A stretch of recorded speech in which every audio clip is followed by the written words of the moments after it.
บางคนตายตอนอายุ 28 แล้วเราเผาตอน 75 ครับไม่ได้หมายความถึงตายจริงนะครับยังมีลมหายใจอยู่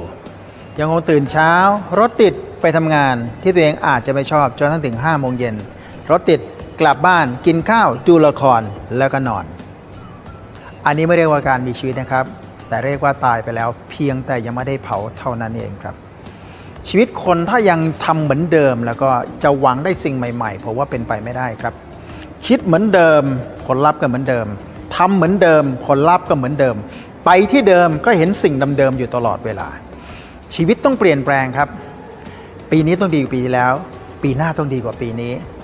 วันนี้ต้องดีกว่าวันที่แล้วพรุ่งนี้ต้องดีกว่าวันนี้ครับเพราะร่างกายคนเราเนี่ยถ้าหยุดเคลื่อนไหวเมื่อไหร่ก็เหมือนกับตายครับ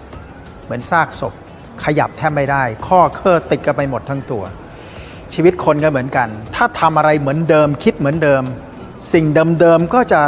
ตกตะกอนอยู่อย่างนั้นไม่มีวันเปลี่ยนแปลงครับจะเห็นได้ว่าในการเดินทางเมื่อก่อนเราใช้เดินข้ามเขาเป็นลูกๆหลังจากนั้นมีม้ามีเกวียนปัจจุบันใครยังใช้แหละครับเดี๋ยวนี้ก็มีรถยนต์ถ้าจะข้ามอีกซีกโลกหนึ่งก็ต้องใช้เครื่องบินถ้าเรายังคงเดินเหมือนเดิมคิดเลยครับว่าชีวิตนี้จะได้ไปไหนได้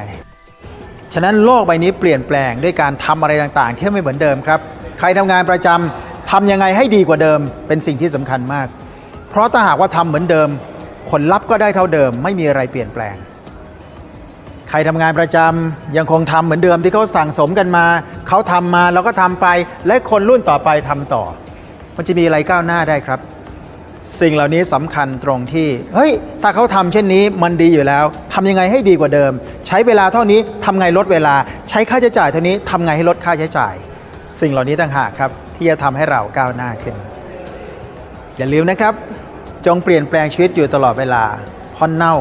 เท่ากับนิ่งคิดเหมือนเดิมจะได้เหมือนเดิมถ้าอยากได้อะไรใหม่ๆต้องทำอะไรใหม่ๆอย่าให้เหมือนเดิมครับ